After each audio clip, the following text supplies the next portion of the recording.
Hey, welcome to Janktown. Will here, and today we will be doing a full deck primer on the Godfather lost somewhere in the caves of Ixalan, Vito, fanatic of Aclasats.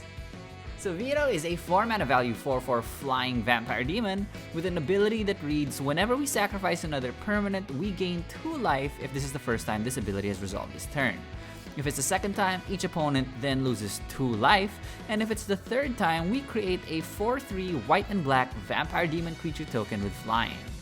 So in this video, I'll be walking you guys through how the deck runs, talk a bit about our commander, and we'll end with some specific card choices, and the full deck list of which will be available in the description down below. So if that sounds good to you, I hope you can leave a like, share, and subscribe because it really helps the channel out.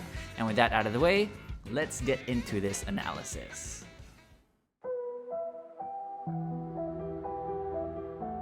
So I like to kick things off with first figuring out what is the role of our commander in our deck. And Vito, at least in my opinion, is a finisher. I know his abilities don't seem like much at first glance. You're probably thinking, gain 2, lose 2 life, 4/3 flyer, it's aight. What has he ever done to make you treat him so disrespectfully?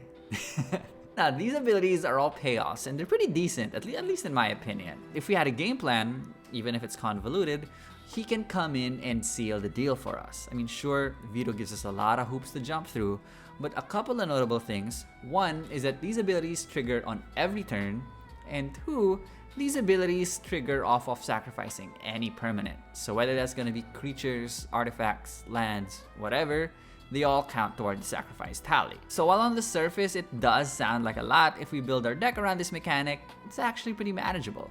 It's no surprise then that the theme of our deck is going to be built around tokens and sacrifice. Now, tokens are the easiest way to generate a lot of dispensable permanents, whether that's treasures, small creatures, whatever. And sacrifice has just been a long, well-supported mechanic that is pretty powerful even to this day. So if you notice, I didn't call this Aristocrats. And that's because while that strategy definitely is viable, some would argue maybe even more powerful, I really want to feature Vito as our finisher, and so dealing the 2 life loss plus having demons, that's really what we're going for. And before you scoff, imagine if we go a full turn cycle of like sacrificing 3 things every turn, by the end of that, we would have gained 8, dealt 8, and have 4/3 flyers ready to attack as soon as the turn starts. All of this is only made possible though by having our engines online. And so the engines of this deck are actually going to be the lifeblood of it.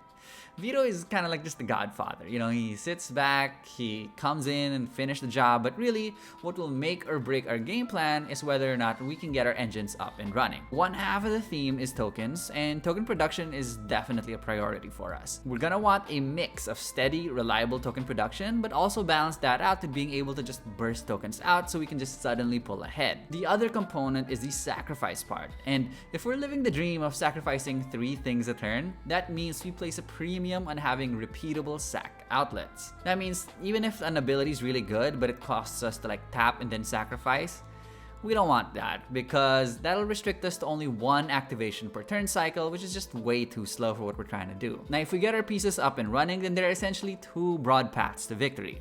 One is an army of 4/3 flyers. You know, that's pretty good. We can go wide with that. But if combat gets tough, maybe there's a crawl space, propaganda, something like this, then we need safety valve combo pieces that can still synergize with what our deck's trying to do, but still be powerful enough to be able to close out the game. Now that we know what we're doing, I'll next walk you guys through the specific card choices that we made for the deck. Now, heads up, this is not a budget deck, so there will be some pricey pieces here, just so you're aware. And I will be bucketing them into 7 central themes consisting our usuals of ramp, removal, and draw, which I'll be discussing first. But then afterwards, we'll also talk about the cards from our other themes, namely tokens, multiply, sacrifice, and something we like to call UBP or utilities, bombs, and pets. Ramp is like eating our veggies. It's usually not sexy, but it's the responsible thing to do. But this time, we're adding a bit of flavor. Yes, we have our staples of Soul Ring, Signet, Bauble, can't get away from this. But I do like the restoration of a Ganjo because we can do that whole trick of search up a land, discard it, and then put it back into play while also playing a land, so it ramps us. But in this case, the backside is also pretty relevant because it's a creature that produces tokens. Outside of these though, we want to lean into some treasure treasures. Bucknard's Everfull Purse is one of my all-time jank favorites. I know it goes around the table and we gotta roll some dice, but it comes down early and it's fun. It's a fun card. Marching Duodrone, nobody wants to block this. It's like that Howling Golem. Everybody wants a treasure, they'll let the damage through, comes down early. And so it just sets us up really nicely for future turns, even if it means that we're also wrapping up our opponents. Grim Hireling, some combat damage based treasure making, and Lotho Corrupt Sheriff just incidentally makes treasure, and it's something we don't have to pay for after playing it on turn 2. Now outside of these, we do have some sack-based treasure production in Forge Neverwinter Charlatan, Ruthless Knave, Pitiless Plunder, and Life Insurance. Now these things trigger when things die. Well, the Ruthless Knave I know is an activated ability, but you get it, right? It's death-based treasure production. And what I love about a card like Pitiless Plunder is it reads absolutely broken. I think somebody missed the part where they were supposed to put non-token. But hey, it triggers off of any of our creatures dying, whether that's tokens or non-tokens, and that just opens up some crazy possibilities. Last on the ramp list are a couple of insane mana-producing engines in Ashnod's Altar and Smothering Tithe. You guys know what these do. Read them, they read pretty broken, and yeah, it's just so much value for this deck. For removal, I'm going a little lighter than I'm used to. That's because I really want this deck to be a more proactive one. Anguish Unmaking, Hour of Revelation, these are just staples. One is targeted removal, Hour of Revelation just sweeps everything off the board. They deal with just all types of permanents rather than just focusing specifically on creatures. However, we do have some sack-based removal in Taste of Orzhov Scion and Invasion of New Capenna. They both exile creatures, which is great, but they also induce sacrifices, which is also great because that's what we want out of our deck. Finally, there's some Edict-based removals, and Grave Pact was recently reprinted in Wilds of Eldraine, and whew, this card is just really oppressive. You could also put Dictate of Erebos here depending on whatever's in your collection. Potato.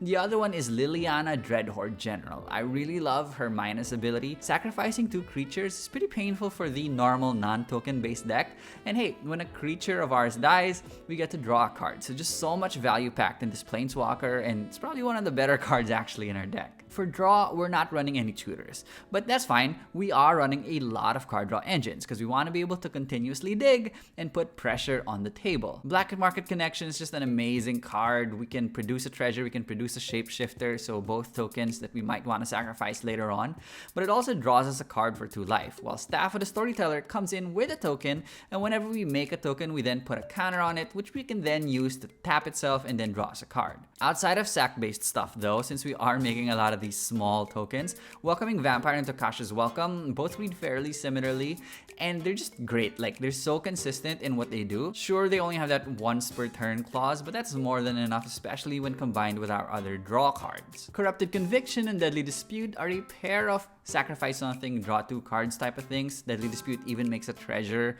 on its way out. So I find that these are just some really good, smoothing out the curve type of cards that'll just get us to the next turn. For burst draw though, we have Plum the Forbidden and God Eternal Bond 2. These can allow us to sacrifice a lot of things, and they refund us with cards for all those sacrifices. Really powerful stuff. Keeping in theme though with sacrifice, we have Smothering Abomination, which just a great card, provides so much incidental card draw. Skull Clamp, we are making a lot of 1 toughness creatures. Sure, it's not sacrifice, but drawing 2 cards for 1 is just, well, we all know that's broken. Bracer is a Nightmare, one of my favorite recent cards. We end up usually drawing 2, maybe 3.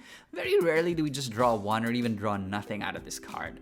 We sacrifice something we don't want, whether that's an artifact, an enchantment, sometimes even a land, because players, they like keeping their stuff. So sometimes they just say, yeah, go ahead, draw a card. Finally, last card on our draw list is Yawgmoth Rand Physician. This card is all types of broken, but we really want it for its sacrifice ability. We won't be able to use the Proliferate much, but again, that draw and just repeatable draw is so insane. Aside from generating treasure tokens, I also think it's important to generate a lot of creature tokens. Bitter Blossom, Lord Skitter, and Court of Grace, these provide just steady incremental tokens that we can rely on coming in every upkeep, while Opheomancer, Adeline, Master of Ceremonies, and Anduril all provide us a bunch of tokens all at once, with the Opheomancer triggering practically every upkeep if we're able to sacrifice that snake every turn. And Master of Ceremonies, okay, this is one of my pet cards. I think it's super underrated. Sure, you have to wait for your upkeep, but then, I mean, what could you get? You could get like 3 treasures or 3 cards, or 3 1-1s. The 1-1 is even like the weakest mode, but we can take full advantage of that. For some burst tokens though, we have Sram's Expertise, and I really value again being able to play another spell after playing this one, as well as Call the Copper Coats. Again, we're probably not the only one having creatures on the board, so even just getting 3 creatures, or rather 3 tokens out of this, more than decent. Rounding out the list of our token generators is the least Reverent Medium. So she's kinda like a doubler in that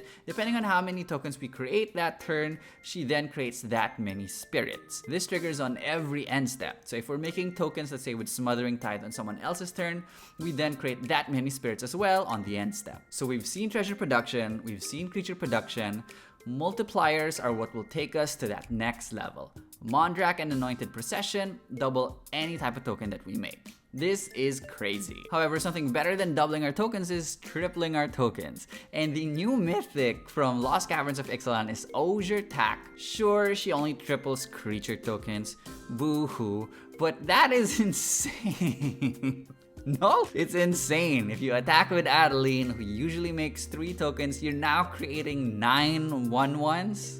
Boy. Outside of these though, we have Strionic Resonator, which can double any triggered ability, and we also have Academy Manufactor. Whenever we create a treasure, we suddenly create a clue and a food as well. So essentially, we're tripling the artifacts that we get, which is just a lot of value for very little investment. So while I generally try to stay away from generic sack outlets, I made the exception for this deck. Yeheni Undying Partisan, Viscera, Bartolome del Presidio, and Carrion Feeder. These are here just because there's no cost, we can just keep sacrificing creatures to them. Outside of these creatures though, we're also running Martyr's Cause and Fanatical Devotion. I like these because they provide us a bit of protection. Martyr's Cause helps us get from getting smacked in the face maybe by a Voltron commander, and Fanatical Devotion is a way to sort of give our creatures indestructible. It's fine. Regenerate is very far from indestructible, but you get it. It helps us save our creatures for a little bit. We are running a couple spells though that are just one-time sacrifices, but I felt like they just fit in so well. And these are Ruthless Technomancer, which creates a treasure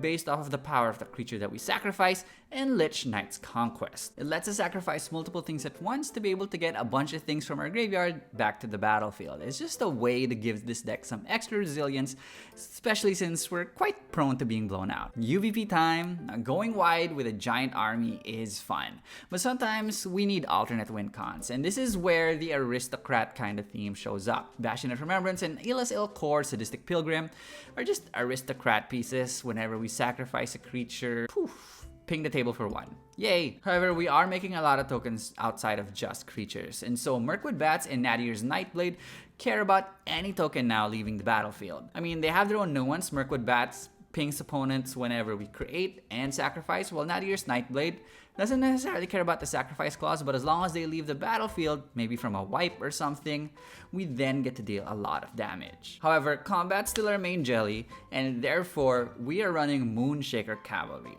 Sure, we could have run Akroma's Will. Actually, Akroma's Will might even be better in the slot, but the Cavalry's new. I've never won yet with it, and so it seems like a fun thing to try out and just see it in action. Last couple spells, again, I talked about how important our engines are, and therefore we just want to be able to have means to protect our board. Grand Crescendo, for 2, we can protect all our creatures, give them indestructible, or if we need tokens, then it's also pretty versatile and it can do that as well. But nothing beats the Fairy's Protection. Yeah, I know it's a staple, not that janky, but hey, it's a great card. And what can I say? That's it for this episode. Hope you guys enjoyed that, and if you found it useful, I hope you could leave a like, share, and subscribe. It really helps the channel out. Actually, my next goal is to hopefully reach 1,000 subscribers. I know that doesn't sound like much compared to other content creators, especially the big ones, but hey, I never even thought we'd make it this far. I don't even know yet what I'm gonna do once we hit 1,000. If you have suggestions, let me know in the comments down below. I'd really love to hear them. Stay inspired, friends, and I'll see you next time.